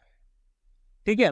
तो इसी दौरान क्या हुआ, इसी दौरान इंडिया ने लॉन्च किया ऑपरेशन दोस्त इनकी हेल्प करने के लिए। हालांकि ये लोग हमारे काफी अगेंस्ट रहे हैं, इनकी जो पीएम प्रेसिडेंट वगैरह है, लेकिन इंडिया ने फिर भी ऑपरेशन ऑपरेशन दोस्त को लॉन्च किया ताकि तुर्की के लोगों की हेल्प किया सके। ठीक है। दोस्त का हिंदी में मतलब होता है फ्रेंड। तुर्की ने इंडिया के मूव्स को वेलकम किया। हमारा C-17 जो ग्लोब मास्ट एयरक्राफ्ट है इंडियन एयरफोर्स का, वो इस ऑपरेशन के दौरान लॉन्च किया गया, डिप्लॉय किया गया। ठीक है। नेक्स्ट भैया हम आते हैं फैब और चिप फोर अलायंस। ठीक है। तो बेसिकली ये यूएस लेड अलायंस है, यूएस लेड अलायंस है, सेमीकंडक्टर अलायंस है। इसकी पहली मीटिंग हुई। ठीक है। वर्ल्ड के टॉप प्रोड्यूसर्स जो सेमीकंडक्टर्स के हैं वो इसमें इंक्लूडेड है, ताइवान, यूनाइटेड स्टेट्स, जापान और साउथ कोरिया। ये सारी की सारी कंट्रीज इसमें इन्वॉल्व है। चिप फोर अलाउंस भाई आपका यूएस के द्वारा 2022 में प्रपोज किया गया था ताकि सेमीकंडक्टर सप्लाई चेन की सिक्योरिटी और रेजिलियंस को मेंटेन किया जा सके। ठीक है। और वर्ल्ड का जो डिपेंडेंस है सेमीकंडक्टर्स का वो चाइना पे कम किया जा सके। नेक्स्ट आता है FATF suspended Russia's membership over Ukraine war. तो देखो भाई, FATF ने रशिया की मेंबरशिप सस्पेंड कर दी, लेकिन सस्पेंड होने के बाद भी जो रशिया है वो फाइनेंशियल एक्शन टास्क फोर्स में इंक्लूडेड रहेगा, लेकिन वो मीटिंग्स अटेंड नहीं कर सकता, डॉक्यूमेंट्स एक्सेस नहीं कर सकता। इसी के साथ साथ FATF ने अपनी जो लिस्ट है ना, उस लिस्ट को भी मतलब कि बेसिकली ऐसी लिस्ट जिसके अंदर उन्होंने कंट्रीज को ग्रे लिस्ट में और ब्लैक लिस्ट में डाला हुआ है, तो उस लिस्ट को भी उन्होंने अपडेट किया है। ग्रे लिस्ट का मतलब है जुरिसडिक्शन अंडर इंक्रीज मॉनिटरिंग, यानी कि इनकी निगरानी बढ़ानी पड़ेगी। और ब्लैक लिस्ट में आपकी वो कंट्रीज आती है जो बहुत ज्यादा हाई रिस्क में आती है। ठीक है। इसके साथ साथ Myanmar along with Iran and north Korea ये अभी तक ब्लैक लिस्ट में ही है। यूएई, तुर्की, जॉर्डन, साउथ अफ्रीका और बाकी 20 अदर कंट्रीज हैं, ये ग्रे लिस्ट में है। तो FATF क्या है, FATF एक इंटर गवर्नमेंटल बॉडी है, इंडिया जिसका मेंबर है, जो ग्लोबल एक्शन को लीड करती है मनी लॉन्ड्रिंग को काउंटर करने के लिए। मनी लॉन्ड्रिंग से रिलेटेड, टेररिस्ट और बाकी फाइनेंसिंग से रिलेटेड जो इश्यूज होते हैं उनको काउंटर करने के लिए FATF वर्क करती है ग्लोबल लेवल। ठीक है। तो FATF आपकी इंटर गवर्नमेंटल बॉडी है, जैसे मैंने आपको बताया, इसको स्टैब्लिश किया गया था 1989 में। ठीक है। और ये पेरिस की बेस्ड एक ऑर्गेनाइजेशन है, इंटरनेशनल स्टैंडर्ड सेटअप करती है ताकि इलीगल एक्टिविटीज को रोका जा सके। ठीक है। जो सोसाइटी को हार्म पहुंचाती है, खासकर ग्लोबल एंटी मनी लॉन्ड्रिंग और काउंटर टेररिस्ट फाइनिंग स्टैंडर्ड्स के लिए। अब अगर हम ग्रे लिस्ट की बात करें तो भाई ग्रे लिस्ट आपकी बेसिकली वो कंट्रीज आपकी ग्रे लिस्ट में क्या बोलते हैं ऐड की जाती है जो मनी लॉन्ड्रिंग और टेररिस्ट फाइनेंसिंग और प्रोलिफरेशन फाइनेंसिंग को रोकने के लिए कुछ खास काम नहीं कर रही है ना। तो उसके लिए क्या होता है भाई, उन कंट्रीज के ऊपर इकोनॉमिक सैंक्शंस लगाए जाते हैं। ठीक है, इकोनॉमिक सैंक्शंस लगाए जाते हैं किसके द्वारा, आईएमएफ के द्वारा और वर्ल्ड बैंक के द्वारा। ठीक है, उनको आईएमएफ से इजीली लोन नहीं मिलता है, वर्ल्ड बैंक से इजीली लोन नहीं मिलता है, इंटरनेशनल ट्रेड उनका घट जाता है, इंटरनेशनल बॉयकॉट किया जाता है ट्रेड के मामलों में। तो उन कंट्रीज को फोर्स किया जाता है कि भाई वो एंटी टेररिस्ट एक्टिविटीज को बढ़ावा ना दे, वो इन सारे मामलों में फाइनेंसिंग मैटर्स में बढ़ावा ना दे। दूसरा आ जाता है ब्लैक लिस्ट। ब्लैक लिस्ट में बेसिकली आपकी नॉन कोऑपरेटिव कंट्रीज आ जाती हैं जो बिल्कुल भी इन इश्यूज को काउंटर करने में, कॉम्बैट करने में इंटरेस्ट नहीं दिखा रही है ना, बिल्कुल इस मामले को सीरियस नहीं ले रही है, तो इन कंट्रीज को डाला जाता है ब्लैक लिस्ट। नेक्स्ट आता भाई हमारा पेरिस क्लब। तो पेरिस क्लब, अभी रिपोर्ट आई थी कि पेरिस क्लब क्या करेगा, ये श्रीलंका को रुपए उपलब्ध कराए। यानी कि जो श्रीलंका है वो काफी हैवी डेप्ट में है, बहुत कर्ज है उनके ऊपर, तो इस कर्ज से छुटकारा छुटकारा दिलाने के लिए पेरिस क्लब आ गया है। पेरिस क्लब क्या है, पेरिस क्लब एक इनफॉर्मल ग्रुप है क्रेडिटर नेशंस का, जिनका ऑब्जेक्टिव क्या है कि भाई जो डेप्टर नेशंस है जिनके ऊपर कर्ज चढ़ा हुआ है, उनके लिए उनको पैसा उपलब्ध कराना, उनकी पेमेंट प्रॉब्लम्स को सॉल्व करने के लिए वर्केबल सॉल्यूशंस को प्रोवाइड कराना। 22 परमानेंट मेंबर्स हैं जिसमें वेस्ट यूरोपियन और स्कैंडिनेवियन नेशंस हैं, like United states, United kingdom और जापान वगैरह। इंडिया और चाइना इसके मेंबर्स नहीं है। Now next is sports. तो भाई स्पोर्ट्स में सबसे पहले आएगा खेलो इंडिया विंटर गेम्स 2023। खेलो इंडिया विंटर गेम्स 2023 है वो आपके लॉन्च किए गए कहाँ पर, ये आपके लॉन्च किए गए गुलमर्ग, जम्मू एंड कश्मीर में। ठीक है, ये थर्ड एडिशन है भाई हमारा खेलो इंडिया विंटर गेम्स का। ठीक, इससे पहले 2 बार हो चुके हैं। 1500 से ज्यादा पार्टिसिपेंट्स जो हैं उन्होंने इस साल पार्टिसिपेट किया था, तकरीबन 9 गेम्स में। ठीक है, कौन सी मिनिस्ट्री इसमें इन्वॉल्व रहती है, ministry of youth affairs and sports. ठीक है, वो ऑर्गेनाइज करा रहे खेलो इंडिया विंटर गेम्स को। इसके साथ में जम्मू कश्मीर स्पोर्ट्स काउंसिल और winter games association of Jammu and Kashmir भी इसमें इंक्लूडेड रहेगी। ठीक है, तो 2021 का जो एडिशन है वो किया गया था लेह में। 2020 का जो एडिशन था वो अगेन भाई आपको वो पहले गुलमर्ग में ही किया गया था। आपके अलग अलग खेल इसमें पार्ट डाले गए थे, like skiing, figure skating, snow shoe running, ice stock sports, Nordic skiing, ice hockey, speed skating, mountaineering, snow rugby etcetera. यानी कि स्नो से रिलेटेड जितने भी खेल हैं वो इसमें शामिल किए जाते हैं। नेक्स्ट आता है भाई Ladakh sets Guinness record Pangong Tso marathon.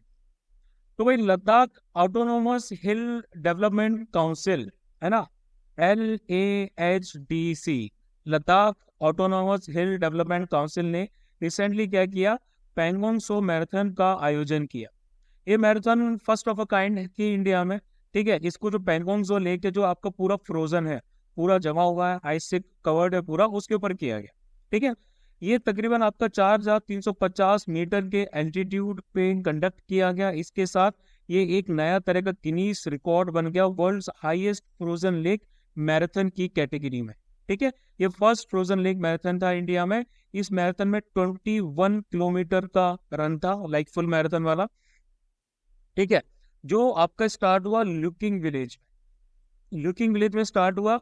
और ये आपकी मैराथन जो है ये काउंसिल ऑफ लद्दाख के साथ साथ में adventure sports foundation of Ladakh ने इसमें भी पार्टिसिपेट किया। फर्दर नेक्स्ट आते हैं भाई Australia won 2023 women T20 world cup. तो 2023 का T20 वुमेन्स का वर्ल्ड कप जो है ये साउथ अफ्रीका में ऑर्गेनाइज किया गया। ठीक है, फाइनल भाई साउथ अफ्रीका और ऑस्ट्रेलिया के बीच में था। ऑस्ट्रेलियन टीम ने टाइटल जीत लिया। ऑस्ट्रेलिया की जो वुमेन टीम है उन्होंने T20 वर्ल्ड कप को 6 टाइम जो है वो जीता है। इंडिया की हार जो है सेमीफाइनल्स में हुई थी ऑस्ट्रेलिया से हारने के। नेक्स्ट आगे बढ़ते हैं साइंस एंड टेक्नोलॉजी की तरफ। तो इसमें भाई हमारा सबसे पहले आएगा lithium reserve found in Jammu and Kashmir. तो भाई हमारे जियोलॉजिकल सर्वे ऑफ इंडिया है ना, जियोलॉजिकल सर्वे ऑफ इंडिया ने लिथियम के जो रिजर्व्स हैं जम्मू कश्मीर में पाए हैं, जम्मू कश्मीर की रियासी नाम की जो डिस्ट्रिक्ट है वहां पे। ठीक है, अभी क्या है, अभी इंडिया लिथियम को इंपोर्ट करती है अर्जेंटीना और ऑस्ट्रेलिया जैसी कंट्री से। 2021 में लिथियम की जो प्राइस थी वो तकरीबन 400% बढ़ गई, अलग अलग रीजंस की वजह से। इनमें से एक बेसिक जो रीजन वो ये था कि डिजिटल ग्रोथ हुई। ये डिजिटल ग्रोथ क्यों हुई? डिजिटल ग्रोथ हुई भाई हमारी कोविड पैंडेमिक की वजह से, है ना। कोविड की वजह से ज्यादातर चीजें डिजिटल हुई, कॉन्टैक्टलेस हुई, तो इसकी वजह से डिजिटल ग्रोथ हुई, तो लिथियम की प्राइस भी जो है वो बढ़ गई। ज्यादातर जो लिथियम रिजर्व्स हैं वो आपके साउथ अमेरिका के रीजन में पाए जाते हैं, खासकर आपकी अर्जेंटीना, चाइल, बोलीविया, है ना। ये जो तीन कंट्रीज हैं आपकी, बोलीविया, चाइल और अर्जेंटीना, इनको लिथियम ट्रायंगल कहा जाता है। लेकिन ये टॉप प्रोड्यूसर्स नहीं है लिथियम की, यानी कि लिथियम सबसे ज्यादा पाया जाता है लेकिन फिर भी इसको प्रोड्यूस नहीं कर पाती है वर्ल्ड में। सिर्फ चाइना ही वर्ल्ड का आपका क्या करता है, 75% लिथियम जो है वो प्रोड्यूस करता है, यानी कि वो फुल अपने पोटेंशियल का यूज करता है। ठीक है, चाइना मोस्टली प्रोड्यूस करने के साथ साथ रिफाइनिंग जो है वो ज्यादा करता है। फिर आगे बढ़ेंगे तो नेक्स्ट आता है नासा और इसरो जॉइंट सैटेलाइट निसार। तो निसार बेसिकली एक अर्थ ऑब्जर्विंग सैटेलाइट, ठीक है। Nisar is an earth observing satellite. इसको कब लॉन्च किया जाएगा? इसको 2024 में लॉन्च किया जाएगा, ठीक है। ये बेसिकली इसका एक्रोनिम क्या है भाई? नासा इसरो का है सिंथेटिक अपर्चर रडार, ठीक है। NASA ISRO synthetic aperture radar, that is Nisar. तो SAR बेसिकली आपका 2 डायमेंशनल और 3 डायमेंशनल रिकंस्ट्रक्शन ऑफ लैंडस्केप करेगा, यानी कि जिन भी चीजों की ये फोटो लेगा उसको 2D और 3D इमेजेस में कन्वर्ट करेगा, ठीक है।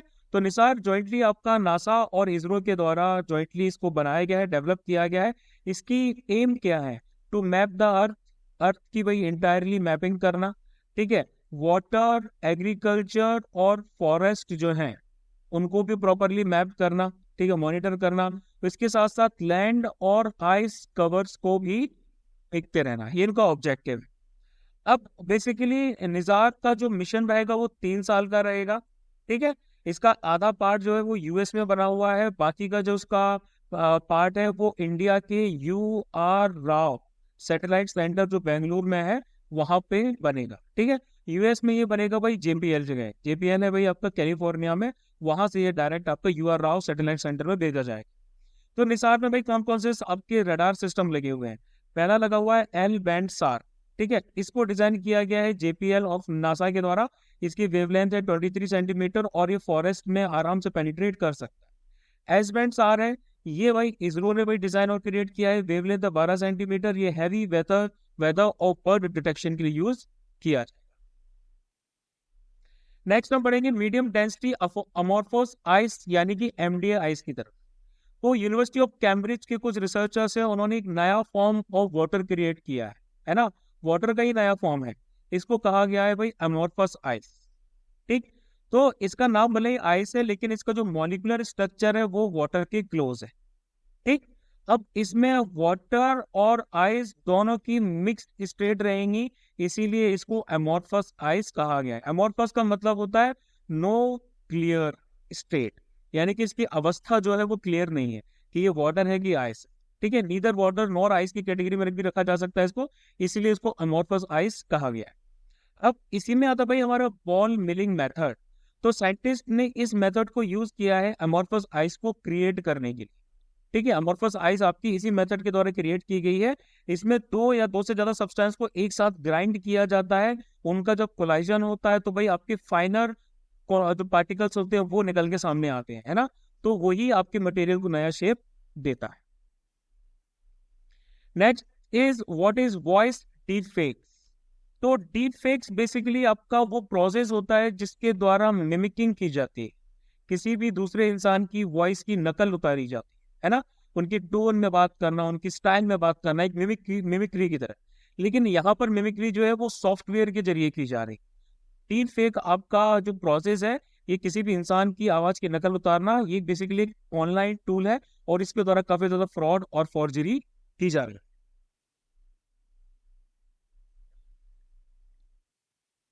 नेक्स्ट बात करते हैं मेटा लॉन्चेस न्यू लामा। तो भाई ओपन AI, है ना, ओपन AI जो है भाई उन्होंने एक नया आर्टिफिशियल इंटेलिजेंस टूल जो है जिसको हम कहते हैं चैट जीपीटी, उसको लॉन्च किया, काफी सक्सेसफुल रहा ये। तो बहुत सारी कंपनीज ने अपने अपने वर्जन्स जो चैटबॉट्स के हैं वो डालने स्टार्ट कर दी, है ना, मार्केट में शेयर कैप्चर करने के लिए। तो मेटा जो है, जो फेसबुक की पेरेंट कंपनी है, उन्होंने उनको भी इंटरनेट का जो चैट वर्ल्ड है उसको मोनोपोलाइज करना है, तो उन्होंने अपना नया चैट वर्ल्ड, जिसको लामा कहा जाता है, llama is basically snow animal, है ना, तो लामा जो है उसको उन्होंने लॉन्च किया। अब लामा का फुल फॉर्म क्या है? लामा का बेसिकली फुल फॉर्म है लार्ज लैंग्वेज मॉडल, ठीक है। लार्ज लैंग्वेज मॉडल जो है मेटा ने डेवलप किया है सिमिलर टू चैट जीपीटी। इसका मेन ऑब्जेक्टिव है कि रिसर्चर्स को असिस्ट करना, ठीक है, एआई की फील्ड में, ठीक है। तो ये आपकी बेसिकली थर्ड लैंग्वेज है जो मेटा ने डेवलप की है। इससे पहले मेटा ने गैलेक्टिका और ब्लेंडर नाम की जो लैंग्वेजेस हैं उनको भी उन्होंने लैंग्वेज मॉडल को उन्होंने इंट्रोड्यूस किया है। लेकिन इनके जो प्रेडिसेसर्स रहे हैं लामा के, उससे अपार्ट लामा को कम रिसोर्सेज चाहिए और कम कंप्यूटिंग पावर चाहिए चीजों को एनहेंस करने के लिए। नेक्स्ट आते हैं भाई, scientist discovered fifth inner core layer of earth. अभी तक हमें क्या पता था? अभी तक तो भाई हमें पता था कि भाई अर्थ की जो है भाई वो होती है टोटल क्या बोलते हैं 4 लेयर होती है ना। सबसे पहले क्या होता है भाई हमारा? सबसे पहला हमारा ऊपर मेंटल होता है। मेंटल के नीचे हमारा, मेंटल के 2 पार्ट्स होते हैं जनरली, आपका आउटर एंड इनर। फिर उसके नीचे भाई हमारी कोर होती है। कोर भी भाई हमारी होती है आउटर एंड इनर, ठीक है। ये तो आपकी 2 हो गई। अब इसके बाद इससे ऊपर हमारा एक रहता है लिथोस्फेयर, यानी कि ये हमारा होता है क्रस्ट का पार्ट। तो ओवरऑल देखा जाए तो अगर ब्रॉड डिवीजन देखे जाए तो भाई 3 पार्ट आते हैं हमारे, है ना। ब्रॉड डिविजन में 3 पार्ट आ जाते हैं, लेकिन जनरली हम क्रस्ट को एक पार्ट में काउंट करते हैं, मेंटल को एक पार्ट में काउंट करते हैं, और कोर को आउटर और इनर में काउंट करते हैं, तो टोटल 4 पार्ट हो जाते हैं। तो इसी में एक 5वां जो लेयर है वो ढूंढ के लाए हैं साइंटिस्ट हमारे, है ना। अब ये जो भाई हमारा इनर कोर है, वही 5th कोर है हमारी, ये एक सॉलिड बॉल है, ठीक है, निकल की और आयरन की इनर मोस्ट लेयर है ये। तो साइंटिस्ट ये मानते हैं कि भाई अभी तक हमारी 4 लेयर्स थी, ठीक है। आउटर मोस्ट लेयर को भाई हमने क्रस्ट कह दिया, उसके बाद में मिडिल लेयर है उसको हमने मेंटल कह दिया, उसके बाद में इनर मोस्ट जो लेयर रहती है उसको हमने कोर कह दिया, है ना। कोर 2 पार्ट्स में रहती है, एक रहती है भाई हमारा आउटर कोर और एक रहती है भाई हमारी इनर कोर, ठीक है। तो अब क्या है भाई, एक और लेयर उनके बीच में निकाली है। इनर कोर और आउटर कोर से अलावा ये जो आपकी 5th लेयर है ये आपकी सॉलिड है। नेक्स्ट बढ़ते हैं नेशनल साइंस डे 2023 की तरफ। तो भाई इंडिया ने नेशनल साइंस डे को फरवरी 28 को सेलिब्रेट किया, है ना। नेशनल साइंस डे जो है वो इंडिया में हमेशा बेसिकली रमन इफेक्ट जो है, रमन इफेक्ट को सेलिब्रेट करने के लिए मनाया जाता है, ठीक है। रमन इफेक्ट जो है वो डॉक्टर सीवी रमन ने Feb 28 1928 को डिस्कवर किया था। उनको इस डिस्कवरी के लिए नोबेल प्राइज भी मिल चुका है, ठीक है। तो थीम नेशनल साइंस डे का है ग्लोबल साइंस को ग्लोबल वेल वी। नेक्स्ट भाई, गूगल ने भी चैट जीपीटी का एक राइवल यानी कि बार्ड को लॉन्च किया, ठीक है। तो माइक्रोसॉफ्ट ने चैट जीपीटी को लॉन्च किया था नवंबर 2022 में। टेक्नोलॉजिस्ट ये यकीन मानते हैं कि चैट जीपीटी एक एडवांस वर्जन है ना, कि गूगल के पूरे बिजनेस को खत्म कर देगा। और 5 दिन के अंदर ही चैट जीपीटी के जो यूजर्स है वो तकरीबन 1 मिलियन पहुंच गए। वो इसको काउंटर करने के लिए गूगल ने बार्ड लॉन्च किया, है ना, BARD, बार्ड को लॉन्च किया। वर्किंग जो बार्ड की है ये चैट जीपीटी की काफी हद तक सिमिलर है, कन्वर्सेशनल स्टाइल है, यानी कि कन्वर्सेशन होती है, एक बंदा बोलता है दूसरा बंदा सुनता है, फिर दूसरा बंदा बोलता है पहला बंदा सुनता है, ठीक है। चाइनीज सर्च इंजन कंपनी है भाई हमारी बाइडू, उन्होंने भी इस तरह के सिमिलर प्रोडक्ट्स को डेवलप किया है चैट जीपीटी के जैसे ही। अब बार्ड जो है बेसिकली आपका ये बेस्ड है लैम्डा पे, सॉरी लैम्डा पे बेस्ड है। लैम्डा का मतलब है language models for dialogue applications, ठीक है। लैम्डा क्या कर सकता है? लैम्डा मिमिक कर सकता है वॉइसेस को, ह्यूमंस के साथ में कन्वर्स कर सकता है। मिमिकिंग फीचर्स जो भाई सॉफ्टवेयर में है, इससे पब्लिक फिगर्स और आर्टिस्ट के लिए डीप फेक्स वाली प्रॉब्लम स्टार्ट हो सकती है, जो ऑलरेडी हो चुकी है। नेक्स्ट आते हैं study labs of active learning for young aspiring minds, यानी कि स्वयं। तो भाई 2.4 करोड़ इसमें एनरोलमेंट्स ऑलरेडी हो चुके हैं। गवर्नमेंट रन स्वयं है ना। इन्होंने अभी के जितने भी ई लर्निंग प्लेटफॉर्म्स है उनको आउट परफॉर्म कर दिया है। बेसिकली स्वयं आपकी क्या है, स्वयं आपकी एक रिपोजिटरी है, ठीक है। यहाँ पर क्या किया जाएगा, यहाँ पर भाई बेसिकली आपकी चीजों को जमा किया जाता है। 300 से ज्यादा high high quality massive open online courses, जिनको MOOC कहा जाता है, वो एकेडमिशियंस अलग अलग टॉप रैंक इंस्टीट्यूशंस जो हैं इंडिया के, उन्होंने डेवलप किए हैं। जैसे कि नैपटेल वगैरह में होता है ना, तो वैसे यहाँ पर भी है, और वो टोटली फ्री ऑफ कॉस्ट जो है बच्चों को प्रोवाइड कराए जाए। तो आगे बढ़ते हैं भाई इकोनॉमी की तरफ। तो इकोनॉमी में सबसे पहले आएगा कि भाई Reserve Bank of India digital payments index. RBI ने डिजिटल पेमेंट इंडेक्स को बनाया है to learn about digital payments in the country, ठीक है। इंडेक्स बेसिकली आपका 5 पैरामीटर्स पे कैलकुलेट किया जाएगा। पेमेंट इनेबलर्स में कौन आता है भाई, हमारा internet, merchants, mobile bank accounts वगैरह आ जाते हैं। कंज्यूमर सेंट्रिसिटी आ गया। कंज्यूमर सेंट्रिसिटी में कौन आता है भाई, कंज्यूमर सेंट्रिसिटी में भाई हमारा basically complaints, awareness, education, decline, systems, down time वगैरह आ जाता है। फिर उसके बाद में पेमेंट इंफ्रास्ट्रक्चर आ गया भाई ऑन द डिमांड साइड।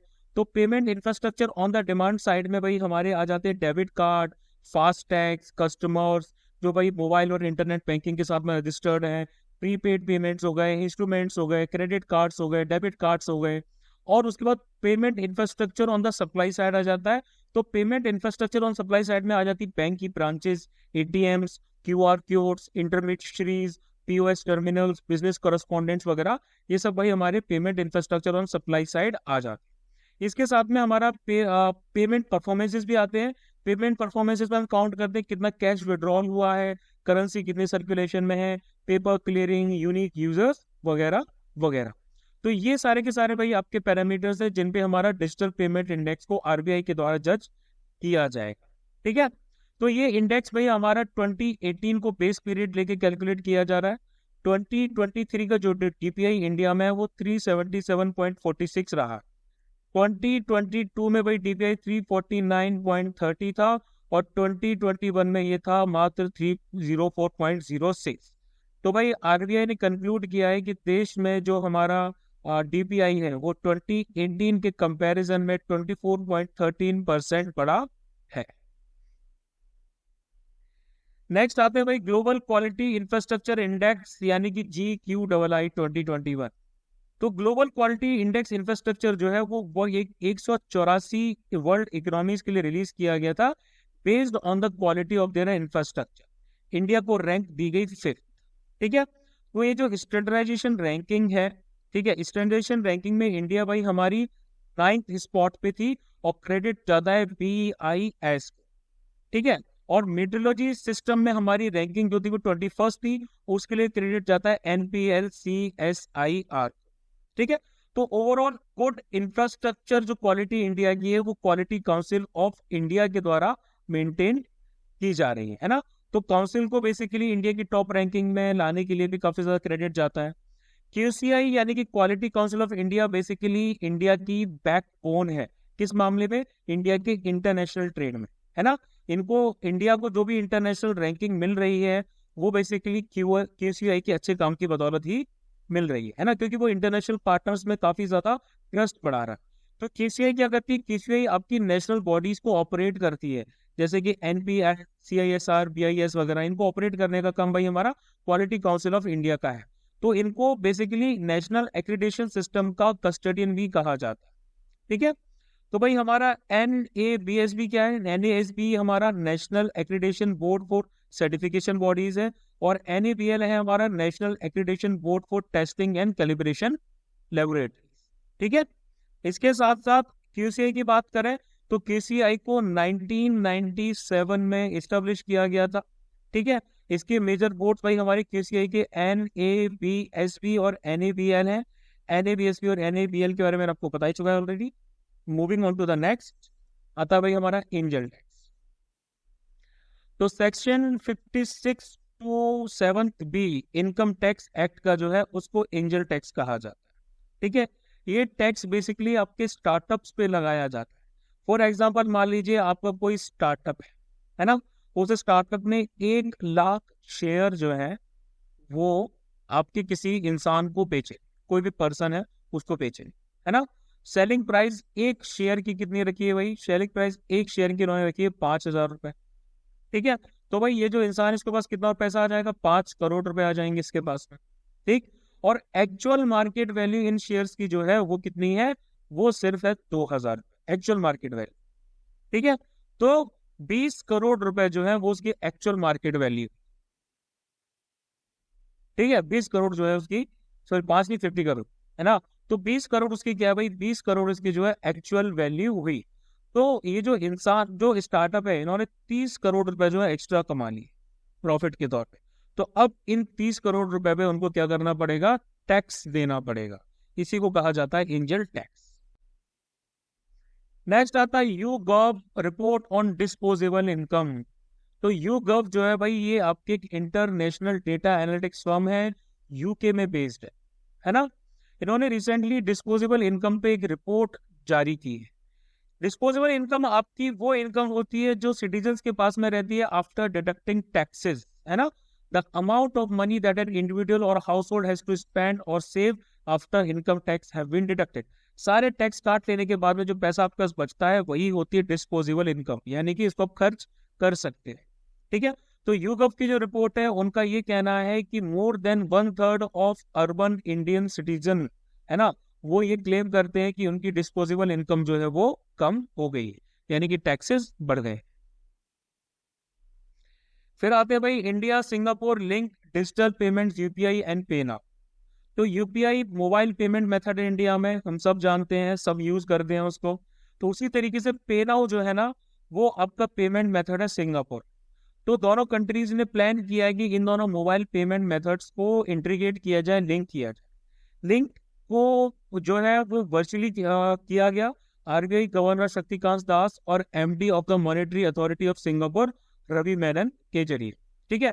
इसके जरिए क्या हुआ, इसके जरिए पर्सन टू पर्सन ट्रांसफर हो पाएगा और इसके साथ साथ पर्सन टू मर्चेंट ट्रांसफर भी हो पाएगा दोनों देशों के लोगों के बीच में, ठीक है। तो ट्रेड बढ़ेगा, फॉरेन रेमिटेंसेस बढ़ेंगे, यानी कि बाहर से कोई पैसा अगर यहाँ इंडिया भेज रहा है तो वो भी आराम से पहुंच सकता है, जैसे हम यूपीआई से पैसा ट्रांसफर करते हैं, है ना। तो भाई ई कॉमर्स दोनों के बीच में, कंट्रीज के बीच में काफी ज्यादा बढ़ेगा। इंस्टेंट फंड्स जो हैं वो इस लिंक के द्वारा एक इंसान से दूसरे इंसान या किसी भी दुकानदार से आदमी या किसी कस्टमर से दुकानदार तक आराम से पहुंच पाएंगे। इसके साथ साथ इसमें ई वॉलेट की फैसिलिटी भी अवेलेबल है। फिर हम आते हैं भाई लास्ट सेक्शन पे, that is environment and ecology. तो भाई वर्ल्ड पेंगोलियन डे जो है वो मनाया गया, बेटा पेंगोलियन पोचिंग का इंडिया में लॉन्च किया गया। 2023 में वर्ल्ड पेंगोलियन डे आपका फरवरी 18 को मनाया गया। हर साल आपका 3rd सैटरडे जो रहता है फेब मंथ का, उसको सेलिब्रेट किया जाता है। मेन ऑब्जेक्टिव है to create awareness about the pangolin population decline, है ना। जो पेंगोलिन की पॉपुलेशन है वो अफ्रीका और एशिया में काफी ज्यादा डिक्रीज हो रही है। वर्ल्ड वाइल्ड लाइफ फंड जो है उनका कहना है कि 2018 से लेकर 2022 तक तकरीबन 1200 के करीब 1203 पेंगुइन जो है उनको इंडिया में हंट किया गया, है ना, उनकी पोचिंग की गई, उनका शिकार किया गया। तो स्टेट वाइज अगर हम इस डेटा को देखें तो उड़ीसा के जो है सबसे ज्यादा पेंगुलिन्स जो है जब्त किए गए, तकरीबन 154 पेंगुलिन्स आपके 74 एनकाउंटर्स में यहाँ जब्त किए गए। उड़ीसा के बाद में आ जाता है महाराष्ट्र, महाराष्ट्र के बाद में फिर आपका सॉरी हाँ महाराष्ट्र आ जाता है। महाराष्ट्र में जो भाई है हमारे 135 के आसपास पेंगुलिन जो है वो जब्त किए गए। ये पूरी WWF की रिपोर्ट है ना। 50% से ज्यादा जो भाई हमारे सीजर्स रहे हैं उसमें लाइव पेंगुलिन्स मिले हैं और बाकी वाली जो आपकी अराउंड 40% के आसपास रही है उसमें पेंगुलिन स्केल्स मिली हैं, यानी कि इनके ऊपर जो स्किन होती है वो मिली। इनके कंजर्वेशन को लेके देखें तो IUCN के अंडर में इनको क्रिटिकली इंडेंजर्ड का स्टेटस दिया है। साइट्स अपेंडिक्स 1 में इनको बेसिकली कैटेगराइजेशन दिया है कि इनका इंटरनेशनल ट्रेड जो है वो अब लीगली नहीं कर सकते। और वाइल्ड लाइफ प्रोटेक्शन एक्ट 1972 के हिसाब से इनको रखा गया है शेड्यूल 1 में। इनकी बहुत ज्यादा डिमांड है इंटरनेशनल मार्केट्स में। ये जो इनकी स्केल होती है ना, इनके अंदर हाई मेडिसिनल प्रॉपर्टीज होती हैं, बैक पेन स्ट्रोक्स वगैरह को ट्रीट करने के लिए काफी ज्यादा यूज किया जाता है। लेकिन भाई ये जो पेंगुलिन होते हैं हमारे इकोसिस्टम को बैलेंस करने के लिए बहुत ज्यादा जरूरी होते हैं। फूड चेन में इनका काफी क्रिटिकल रोल होता है। ये इंसेक्ट्स को खाते हैं। एक पेंगुलिन आपका यही एक पेंगुइन आपका तकरीबन 70 मिलियन इंसेक्ट्स को खा जाता है। मतलब ये आपके नेचुरल पेस्ट कंट्रोलर्स की कैटेगरी में आते हैं। ठीक है, फिर हम आते हैं रेड सेंटर्स की तरफ। तो भाई पुष्पा मूवी तो सब लोगों को याद होगी ही होगी, है ना। तो उसमें जो लाल चंदन दिखाया जाता है, basically that is red centre. तो भाई ट्रैफिक, ट्रैफिक ये एक ऑर्गेनाइजेशन है। इनकी जो फैक्ट शीट है उसमें उन्होंने बताया है कि रेड सैंडर्स इंडिया की मोस्ट एक्सप्लॉइटेड ट्री स्पीसीज है ना। इसको 1976 में WWF के द्वारा एस्टेब्लिश किया गया था। ठीक, और IUCN के द्वारा एक world life trade monitoring network के तौर पर इसको एस्टेब्लिश किया गया था, डेटा कलेक्शन के लिए, रिकमेंडेशंस के लिए, जो वाइल्ड लाइफ ट्रेड पर ये करेंगे। साइट्स का जो ट्रेड डाटाबेस है, इसमें रेड सैंडर्स के आपके 28 इंसिडेंट्स सीजर के कैच किए गए। चाइना लार्जेस्ट इंपोर्टर है, यानी कि चाइना सबसे ज्यादा रेड सैंडर्स मंगाता है। ठीक है, इसकी इलीगल लॉगिंग और स्मगलिंग जो होती है वो आपकी अलग अलग जगहों पर होती है, लाइक चित्तूर, चित्तूर के साथ साथ आपकी कडप्पा नाम की जगह है वहां। ठीक है, नेल्लोर और कुरनूल, ये जो डिस्ट्रिक्ट्स हैं यहाँ पर भाई आंध्र प्रदेश में, यहाँ पर इसकी इलीगल लॉगिंग बहुत ज्यादा होती है। अगर हम रेड सेंटर्स की बात करें तो ये फ्लोरा स्पीसीज है जो आपकी ईस्टर्न घाट्स के फॉरेस्ट में काफी ज्यादा पाई जाती है। स्लो ग्रोइंग ट्री स्पीसीज है और इसको मेच्योरिटी 25 से लेकर 40 साल के बीच में ही मिलती है। ठीक है, फायर हार्डी होता है, यानी कि आग बहुत जल्दी इसमें नहीं लगती है, सूखे का कोई खास असर नहीं होता। लोकली इसको येरा चंदनम, रक्त चंदनम नाम से जाना जाता है। इसको बेसिकली एक इसके अंदर में पिगमेंट पाया जाता है। ठीक है, इसको कहा जाता है सेंटलिन। सेंटलिन रेड पिगमेंट होता है जो डाई और फूड कलर के लिए भी यूज किया जाता है, मेडिसिन और कॉस्मेटिक्स के लिए भी यूज किया जाता है, प्लस म्यूजिकल इंस्ट्रूमेंट्स और लग्जरी फर्नीचर के लिए भी इसको यूज किया जाता है। फिर हम आते हैं चीता ट्रांसलोकेशन पे। तो भाई इंडिया और साउथ अफ्रीका ने एक मेमोरेंडम ऑफ अंडरस्टैंडिंग यानी कि MOU साइन किया, है ना, ताकि चीतास को इंडिया में री इंट्रोड्यूस किया जा सके, चीतास की जो पॉपुलेशन है उसको बढ़ाया जा सके और उनको एक फिर से एक नए स्केल पे इंडिया में बसाया जा सके।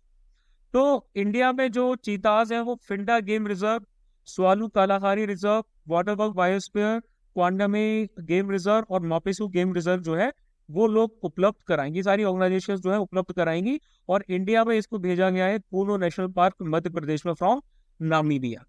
ठीक है, प्लान ये है कि भाई हर साल भाई आपके 12 जो चीते हैं उनको 8 से 10 सालों के अंदर यहाँ पर लाया जाएगा, 12-12 करके, और उनकी पॉपुलेशन बढ़ाई जाएगी।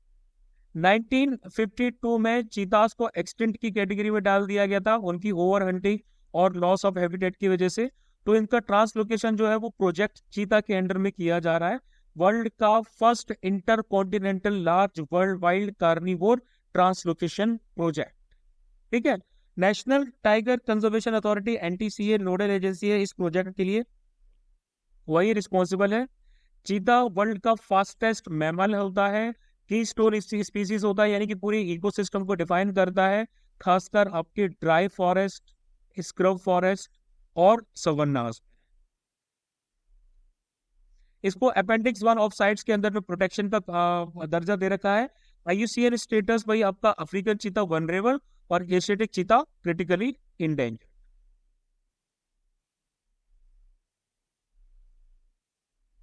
नेक्स्ट आती है भाई हमारी Ladakh first biodiversity heritage site. तो भाई लोकल बायोडाइवर्सिटी मैनेजमेंट कमेटी है ना, उससे रिलेटेड पंचायत जो है along with secure Himalaya project, इन्होंने रिसेंटली क्या किया, इन्होंने रिसेंटली ये डिक्लेयर किया है कि भाई याया सो नाम की जो जगह है वो लद्दाख की फर्स्ट बायोडाइवर्सिटी हेरिटेज साइट यानी कि BHS है। याया सो एक नेस्टिंग हैबिटेट है बहुत सारे बर्ड्स और एनिमल्स का, like bar headed goose, black नेक क्रेन और ब्राह्मणी डक का। ठीक है, ये one of the highest breeding sites भी है ब्लैक नेक क्रेन का इंडिया में। BHS एरियाज जो आपके रहते हैं बेसिकली ये आपके यूनिक इकोलॉजिकली फ्रेजाइल इकोसिस्टम्स होते हैं जिनकी बायोडाइवर्सिटी बहुत रिच होती है। तो भाई बायोडाइवर्सिटी एक्ट 2004 के अंडर में जो स्टेट गवर्नमेंट्स होती हैं उनको ये पावर होती है कि वो BHS वाले एरियाज को घोषित कर सके। कौन से एरियाज आपके जो है वो BHS यानी कि बायोडाइवर्सिटी हेरिटेज साइट्स कहलाएंगी। ठीक है, कंसल्टेशन लेकिन किया जाएगा लोकल बॉडीज के साथ में। ठीक है, तो BHS घोषित होने के लिए क्या क्राइटेरिया चाहिए भाई, हाई एंडेमिज्म चाहिए, यानी कि बहुत ज्यादा लोकल आपकी फ्लोरा एंड फौना होना चाहिए उस जगह का, रेयर एंडेमिक और थ्रेटन्ड स्पीसीज होनी चाहिए, ठीक है, ये सब यहाँ पर होना चाहिए। तो इंडिया में तकरीबन 36 BHS है, ठीक है। सबसे लेटेस्ट जो आपका वो है महेंद्रगिरी, महेंद्रगिरी हिल है, ठीक है, 2022 में इसको ऐड किया गया। और अब लद्दाख की जो आपका यायासो है, इसको अंदर लेने की कोशिश की जा रही है। फिर उसके बाद बात करेंगे भाई PMN यानी कि polymetallic nodules exploration. International seabed authority ISA और मिनिस्ट्री ऑफ अर्थ साइंसेज ने PML यानी कि polymetallic nodules exploration extension contract को साइन किया, उसको एक्सटेंड किया। ये आपका बेसिकली कॉन्ट्रैक्ट जो है 2022 में साइन किया गया था, और इसको बेसिकली 15 साल के पीरियड के लिए साइन किया गया है ना। तो अब इसको क्या किया गया है, अब इसको फिर से 15 सॉरी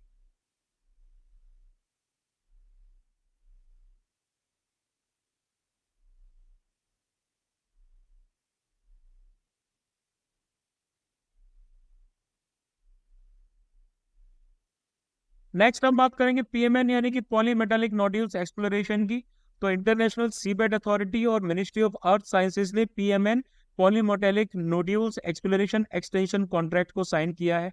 सबसे पहले भाई ये जो आपका कॉन्ट्रैक्ट है 2022 में 15 सालों के लिए इसको साइन किया है। इससे पहले भी इसको साइन किया था, यानी कि 2017 में किया था, और इसको एक्सटेंड किया था 2022 के लिए, ठीक है। तो 75,000 स्क्वायर किलोमीटर का जो एरिया है सेंट्रल इंडियन ओशन बेसिन में, इसको PMN एक्सप्लोरेशन के लिए घोषित किया गया।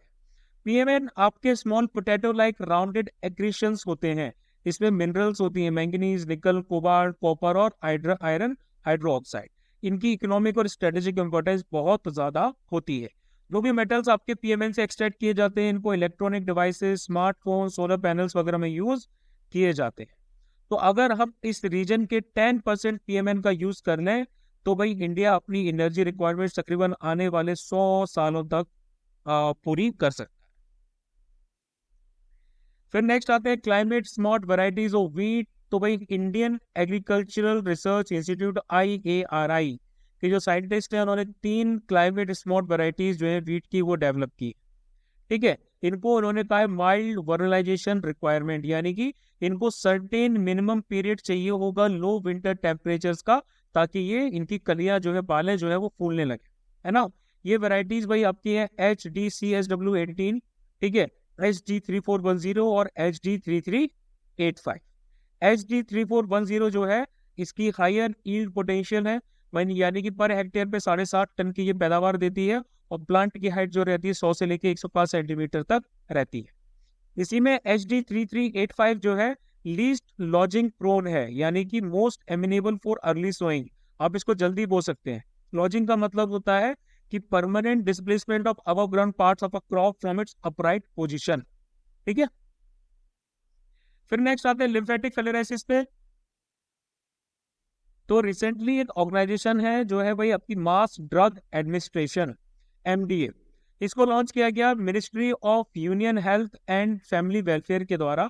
इन्होंने कहा कि भाई लिम्फेटिक फेनेराइसिस को हम देश से 2027 तक हटा देंगे, है ना। ग्लोबल टारगेट है भाई हमारा 2030 का, ठीक है। तो LF यानी कि एलिफेंटाइसिस को कहा जाता है, ट्रॉपिकल डिसीज है। जनरली बचपन में ही इन्फेक्शन हो जाता है, लिम्फेटिक सिस्टम में डैमेज करता है, जिसकी वजह से एक पैर जो है बहुत ज्यादा स्वेल कर जाता है ना, इनलार्जमेंट हो जाता है, एबनॉर्मल इनलार्जमेंट हो जाता है बॉडी पार्ट का। इसको हिंदी में बोलते हैं हाथी पार्ट। ये बेसिकली आपका नेमाटोड्स, राउंडवॉर्म्स होते हैं, फैमिली फ्लेराडोइडिया के उनसे होते हैं ये आपके मॉस्किटोस, क्यूलेक्स, एनोफिलीज और एडीज जो अलग अलग वेराइटीज होती है, इनके द्वारा ट्रांसमिट किए जाते हैं। Global initiative, global programme to eliminate lymphatic filariasis WHO के द्वारा ऑलरेडी लॉन्च किया जा चुका है। फिर आता है भाई हमारा रिवर सिटीज अलायंस RCA। तो खारा 2023 यानी कि driving holistic action for urban reverse annual meeting भाई RCA की गई। खारा क्या करती है, दारा एक प्लेटफॉर्म प्रोवाइड कराती है टू कोलर and discuss solutions for managing local water resources.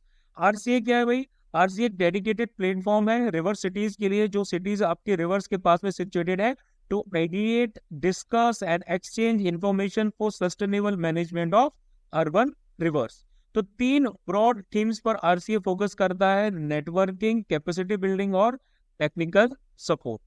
RCA is a successful partnership of ministry of जल शक्ति and ministry of urban and housing affairs.